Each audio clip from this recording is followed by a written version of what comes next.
Moving forward to the next session, we have with us a leader who needs no introduction. He successfully managed and set an example to the world that how effectively and efficiently the plan can be initiated and implemented in a vast country like India to beat COVID. Successfully strategizing the mission from the roots, ladies and gentlemen, Dr. R.S. Sharma, CEO, National Health Authority, sharing his valuable thoughts on Ayushman and the digital health. Over to you, Dr. Sharma.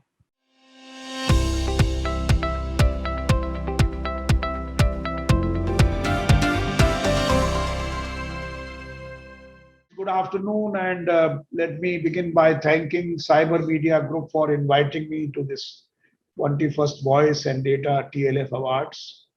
I have also been associated with Cyber Media in the past, and have also been recipients of some of the sort of their awards, and of course, I have spoken in their conferences, webinars, and other things. So I think they have been doing a fabulous job of kind of recording the development in the telecommunication sector, in the information technology sector, and that's something very interesting. Uh, I've been, sort of asked to provide some perspective on the building a resilient healthcare system in India. So let me begin by saying that the National Health Authority, of which I am the CEO, is essentially involved in two major tasks, which actually are both aimed at providing a quality, affordable, and accessible healthcare. So the first project is Aishman Bharath PM Jan Arogya Yojana. The purpose of that project is essentially to provide health assurance to about 40% of the India's vulnerable population, and we provide an assurance of up to 5 lakhs per family per year, and there are a large number of health benefit packages, and almost all the diseases are covered in that. And we recently had celebrated 3 crore hospital admissions, because this scheme is available for only inpatient sort of people, which means the people who get hospitalized in the hospitals. That is the reimbursement which is available. And we are trying to improve the implementation of this scheme. I must share with you that this scheme is a completely paperless scheme, where there is no paper involved in processing of the reimbursement claims, or the claims which are paid to the hospitals. So that's one part. We are doing about 1 million hospitalizations per month. So that's a fairly large number which we are covering. And we are also bringing about innovations in the scheme, in the sense that we want to increase the coverage, we want to rationalize the rates, we want to reduce the turnaround time for payment and reimbursement of the hospitals, and we want to ensure that there are no frauds or suspicious claims which pass through us. So these are some of the things, and we are using technology in a big way. The second project which has been approved by the government, and which was announced by the Honorable Prime Minister on 15th of August 2020 as a pilot in 6 union territories, is Ayushman Bharat Digital Mission. And the overarching objective of this project is to leverage technology to deliver better healthcare services which are accessible, affordable, and quality services. So this is the broad objective of the project. And this, I believe, that if we can do it well, this will be really transformational project for our country, because we have used technologies and we have done a large number of projects, other projects. Aadhaar is one of them, where we created digital identities for various people, for everybody in the country. And now today we have 1.3 billion identities created. Almost every person has got an Aadhaar number. And this is the only digital identity in the world which can be verified, validated, or authenticated in a remote manner, in an online manner. So that's, and then now that identity authentication is plugged in for various service delivery scenarios like getting mobile SIMs, getting ration, or sort of opening bank account and many other things. So this is one project which we had done. We have also done unified payment interface, which actually clocked about 4.5 billion transactions per month in the last couple of months. So these are some of the large scale projects which we have built.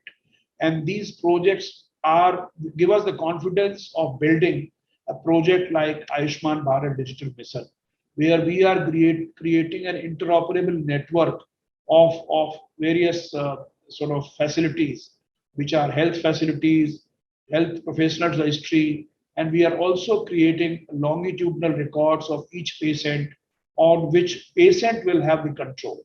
So that's another very interesting project. It has all the attributes of a large scale project, and these attributes include, among others, interoperability, the kind of inclusiveness, the frugal nature, the robustness of technology, scalability, all these wonderful attributes which actually make a software successful are all incorporated in this. And most importantly, privacy has been incorporated by design. We have adopted what is called a federated data structure, federated data approach, whereby data does not get consolidated or accumulated at one place. It remains wherever it is, but it is accessible through normal, link basis, and those power of accessing it and also sharing it remains with the patient. So that's the broad architecture. We will use it for delivery of medicines. We will use it for teleconsultations, telemedicine as it is called. We will use it for facilities being discovered. So the whole idea is that using any software at the front end, you should be able to discover facilities. You should be able to book appointment in the facilities, and you should be able to avail the services. So this is the whole kind of picture, broad picture, a very high level picture of the Aishman Bharat Digital Mission. And we have created artifacts like consent, management manager, which will basically create, provide the consent, manage the consent of the patients. We also have the unified health interface, which will basically create a highway or a gateway or a highway for connecting various front-end applications, client applications with the service providers applications, which are back-end applications. So this is the overall architecture, and we have health facility registry, which is a registry of health facilities vetted by the state government. We have health professional registry, which is a registry of doctors and health service care providers vetted by the corresponding medical councils in the state, or other councils, whether they are belonging to Ayurveda or allopathy. So we are very inclusive in terms of including all kinds of medicine systems, Indian systems of medicines, as also the allopathy and other things, yoga, physiotherapy, and everything. So but everything verified. It's not that you include everything and most of it is fake and other things. So that's a very important process which we have undertaken, and we will provide a very reliable verified data to the people of our country. So that's what we are doing. Each person has what is called Aishman Bharat Health Account number, which is basically a number, random number, where with which he or she can attach all his or her health records. So that's basically the Aishman Bharat Digital Mission. Now, let me also share with you that India has created a very large scale, scalable public goods, digital public goods. And one of the goods which we created recently during these COVID times is the CoWIN platform. Now, when the Honorable Prime Minister launched the vaccination drive, the world's biggest vaccination drive, on 16th of January, he actually told us that we should create a digital backbone to track and monitor each and every vaccination which takes place in the country. And that is actually what prompted us to create this digital platform called COVID. Now, obviously, to satisfy, to actually operate in a very, very diverse country like India, it is not an end-to-end digital journey which should be insisted upon. So basically, first of all, we made a software in such a manner that while we insist that every vaccination will be recorded in a digital manner, it is not necessary that everybody should use the digital tools only to get the vaccination. So if somebody wants to register for vaccination, he or she can register, get appointment from the hospitals or vaccination centers and can get vaccinated. On the other hand, if somebody wants to just walk into a vaccination center, then that also can be done and he or she will be registered there and the digital journey will start from there. We also have a system of issuing a verifiable digital credential, digital certificate of vaccination. We also have a lot of facilities like reminding the people about their second dose, about their precautionary dose, number one. Number two, creating a portability because a person can get first dose at place in Delhi, for example, second dose in Patna, there is no problem in that. So all the facilities, then you can link your vaccination certificate to your passport, to your Aadhaar, to your other documents. If you are traveling, you can link it to your passport and then travel. So this is something which has happened. And interestingly, it's an extremely highly scalable platform. At one point of time, we were recording about 1,000 vaccinations per second. That's the extent which you can imagine, more than 1,000. So we were recording billions of hits per day. People were searching, people were booking, people were getting vaccinated, people were downloading certificates. So all this stuff was happening. And today we have more than 1.75 billion records on our database. Each person's record is there with us. Any person at any point in time can download the entire vaccination history. One telephone number can accommodate 6 people of your family. So it's actually very easy and very inclusive system wherein you just need a telephone number and OTP and you can have access to your entire account of vaccinations, your vaccination history. So I think this is another product which we have made, which have given us confidence, and we will repurpose this product for universal vaccinations, for blood bank ecosystem in the country, and so on and so forth. So essentially, I wanted to sort of share with you that India is leapfrogging in the usage of digital technologies in health sector. We are also, as you are aware, we are leapfrogging, going to leapfrog in the open network for digital commerce.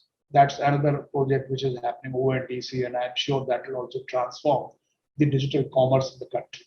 So I think there are multiple such large scale efforts going on in the country, which I'm sure will be able to, enable us to leapfrog the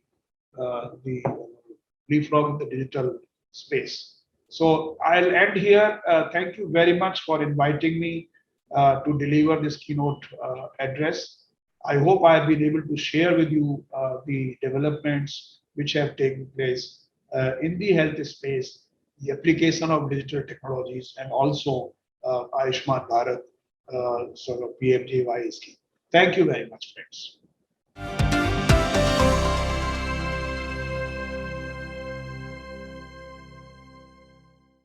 Thank you, Dr. Sharma, for those words. It's always been a pleasure to listen to you.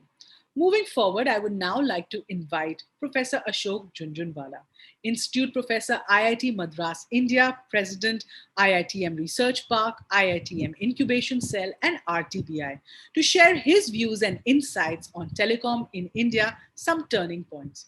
Professor Jhunjhunwala got his BTech degree from IIT Kanpur. He obtained his MS and PhD from University of Maine, USA. Professor is considered a pioneer in nurturing industry-academia interaction in India towards R&D, innovation, and product development. He conceived and built India's first university-affiliated business park, IIT Madras Research Park. He has been developing products for masses, affordable yet technically advanced products in India, like wireless in local loop, remote health monitoring system, ATMs, solar DC to homes, affordable electric vehicles, etc. Over to you, Professor Jhunjhunwala, for your keynote.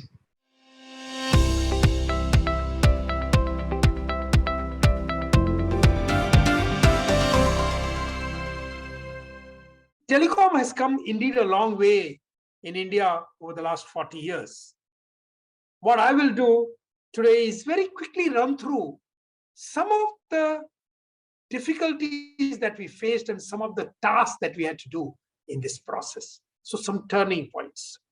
I'll start in 80s. I remember I came to India in 1981, wanted to get a telephone. The wait list was 8 years. And this was not just for me, but pretty much most of the people. Typical wait time was 8 years. I was wondering why this is so. And we were working along with our groups, with whomever we could, and figured out that towards the late 80s, the investment for one telephone line was 40,000 rupees. And at 15% interest rate, 8 years depreciation, and 10% investment as annual maintenance charges, the revenue required if your investment is 40K to break even will be about 1,200 rupees per month. And we were IIT professors, and still our income was barely about 3,000 rupees take home pay around 1990.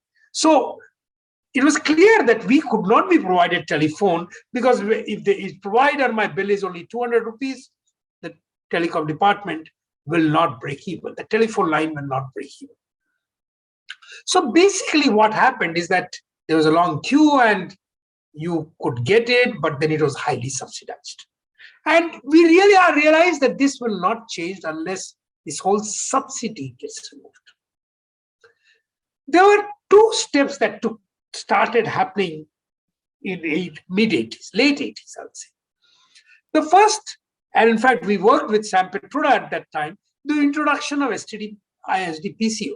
Very clearly, individual telephone lines were not available, but we sort of said that can we put a telephone in every street corner? Maybe with a panwala, we initially thought of that. And then we came up with this STD, ISD, PCO booth and make telephony available widely so that at least within 100 meters of your home, you could get a telephone. And most of us started using telephone in that manner. And then there was evening charges because the long distance lines are free, and night charges because long distance lines are really free, being cut down by half, and 1/4 really enabled us to even make long distance calls. This is what happened in 80s. But it was very clear that one has to reduce the investment on telephone line. This 40,000 rupees was not going to get us anywhere. And we, upon ourselves at IIT Madras, took upon that we will somehow get it to 10,000 rupees per line. Now, we did a back calculation that if we did bring to 10,000 rupees per line, then the telephone bill can be around 250, 300 rupees, and then about 100 million people could get it. And we put an aim by 2000, we will get there. How do you reduce the investment per line? There were three parts of the network. The first part was the backbone network. Now, backbone network, that's where I was working on. Basically, optical fiber and digital multiplexing was already bringing down the cost significantly. And we just knew that we have to just push this, make sure that our long distance lines all become optical fiber, and even inter-exchange line within cities become optical fiber. And in fact, we did a lot of R&D. We later on founded Tejas Networks, and this kind of went on. So this one part, backbone network, which was high cost, we are able to reduce. The second was switches, digital switch. In fact, it is here Sam Petruda and CDOT played a major role. We brought in digital switches, and then pretty much it became fairly easy. In fact, even as student project, we could build small switches. So that's a kind of thing that happened that brought down the cost. Certainly from 10,000 rupees per line for switches, we are seeing a cost of around 1,000 rupees per line. But it was the copper local. And the copper local loop, wired local loop, was by early 90s was starting to cost 25,000 rupees. The cost of copper was going up every year. Cost of digging was going up every year. Maintenance was very difficult. That was the dominant cost. And it is here we sort of say replace copper by wireless. The problem was that the wireless cost was much higher, whereas copper local loop that time around 25,000 rupees, wireless local loop, whatever little bit talked about, it was in form of mobile telephony, was about 100,000 rupees. How are we going to reduce the cost? But we recognize that we are replacing copper and digging by integrated circuits and software. And we knew that we could put a large number of people to come with innovative design of the integrated circuits and the software, and the cost will keep on coming down year after year. So we took upon ourselves that we will make wireless local loop at 10,000 rupees per line. Most people called us fools. We incubated a company, started working with them, and got young engineers, our students who have been working elsewhere, got them to come in and design, develop, and productionize. We are lucky that we got help of Analog Devices, whose chairman had visited us and saw our enthusiasm and say, they will design ICs for us as per our requirement without any costs.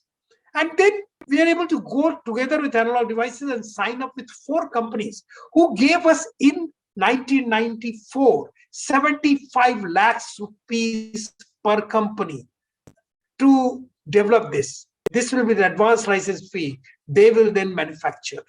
This is what we did, and rest happened. In fact, Codec wireless in local loop was first sold at 10,000 rupees per line. It included the exchange. It did not include the backbone network, but it was a complete system. What happened the next? Next, we added internet. We are already doing codec. DEC was already a digital line, digital wireless we are doing. So we are very easily able to first add 35 kilobit per second on one voice channel, and then we could combine 2 channels, and we are able to provide 70 kilobit per second internet. This we are doing in 96, 97.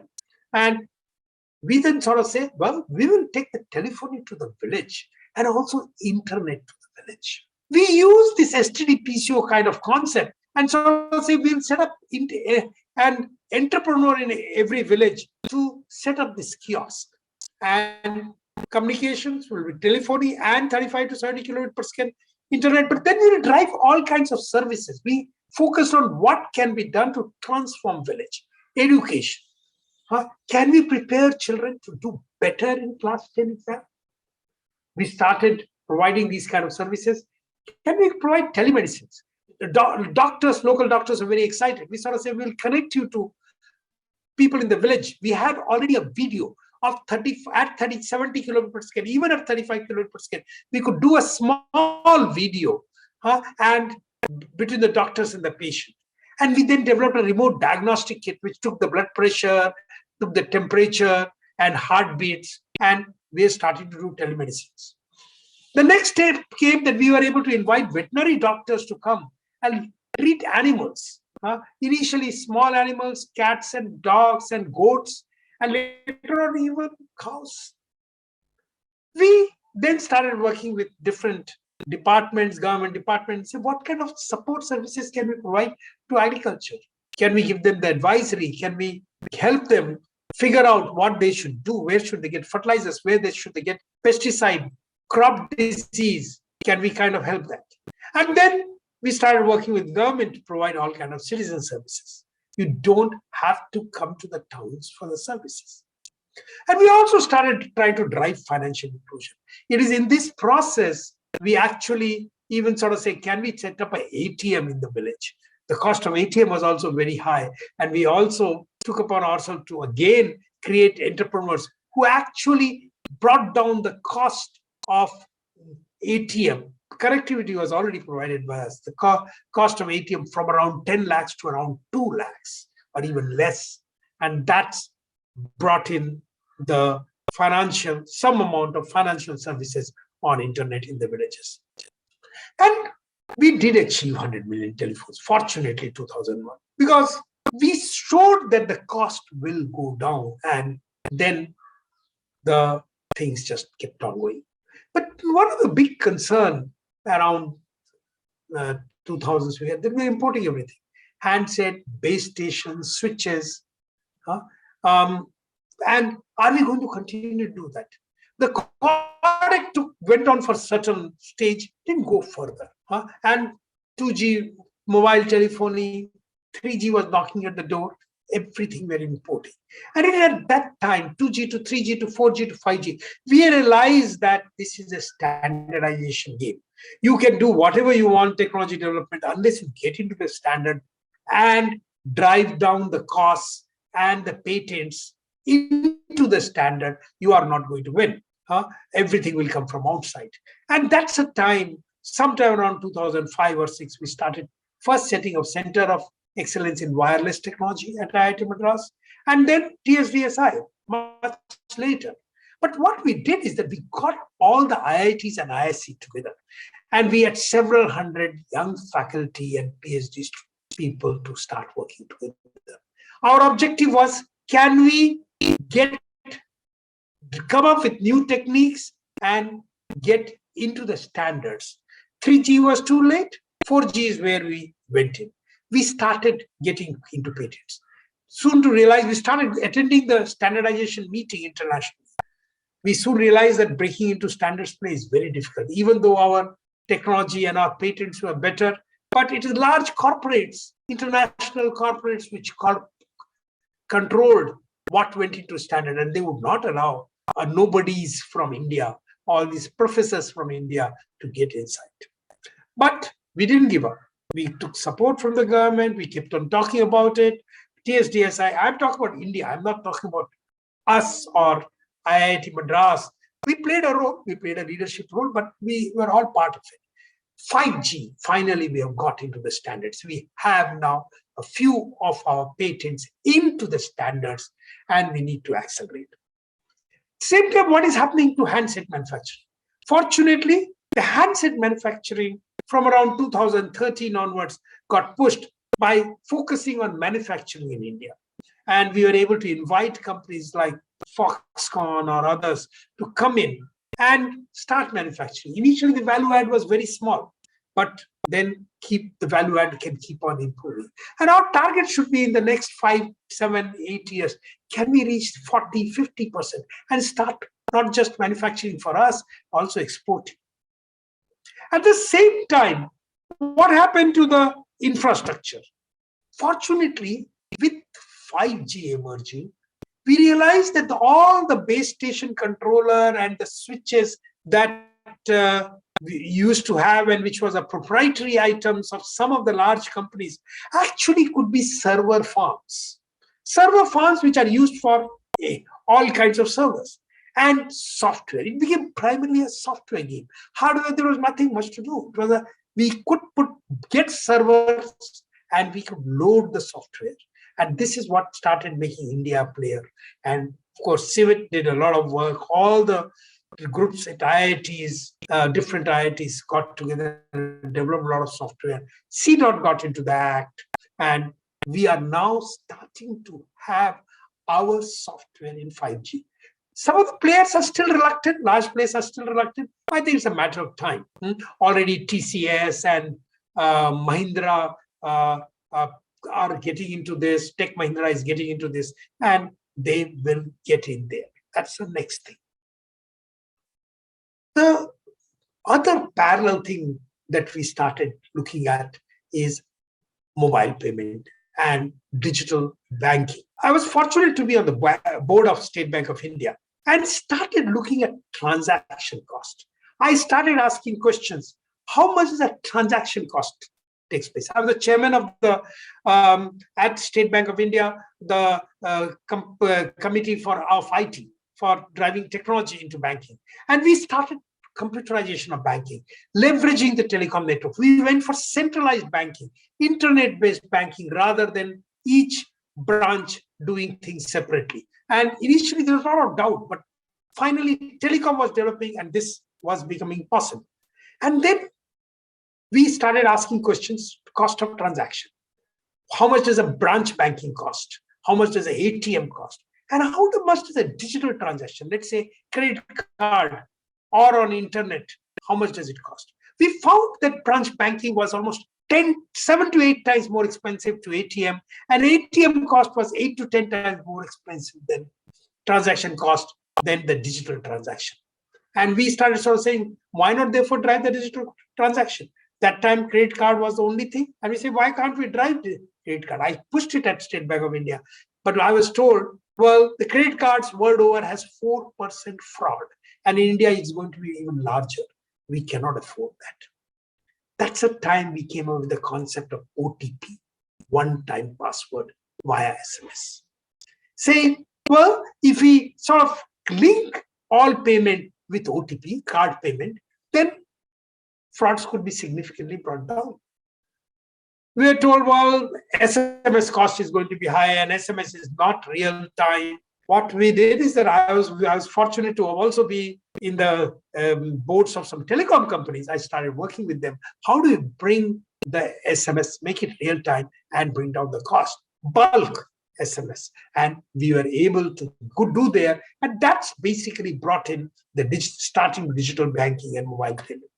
I became the chairman of Mobile Payment Forum of India 2007. And we wrote down the specs.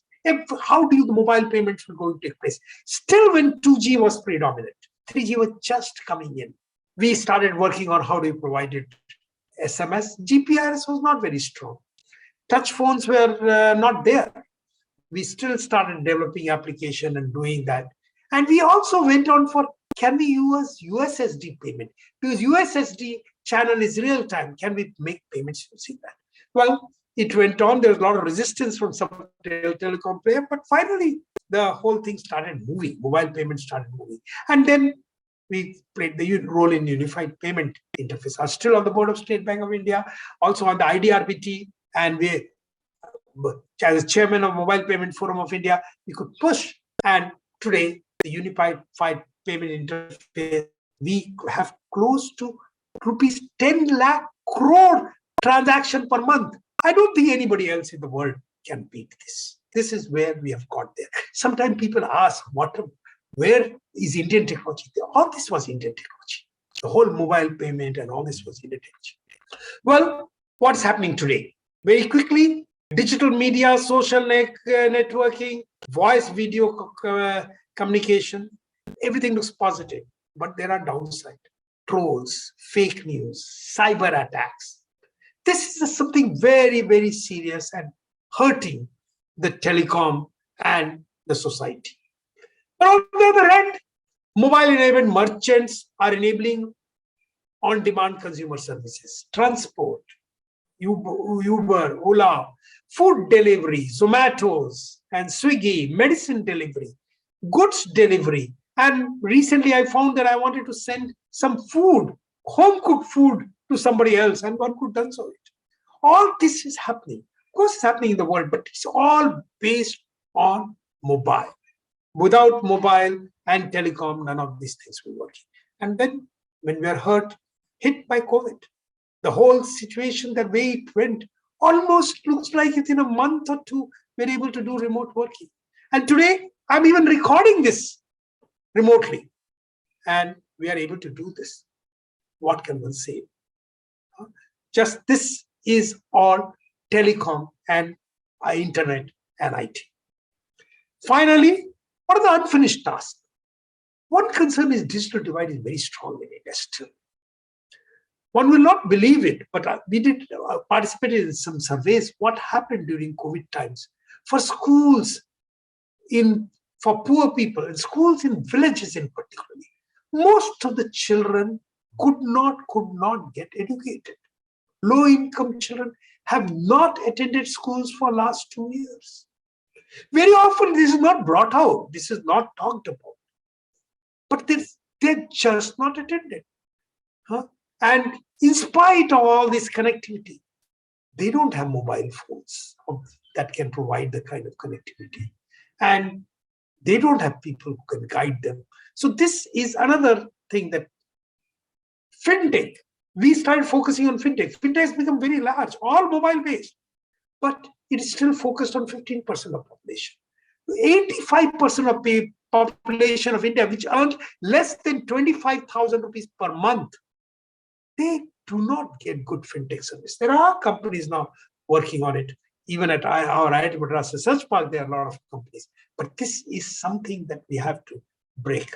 And finally, the Internet of Things. This will play a huge role going forward.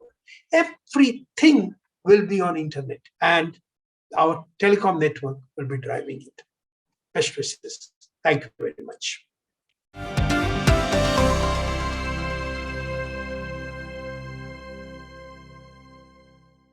Thank you, Professor Jhunjhunwala.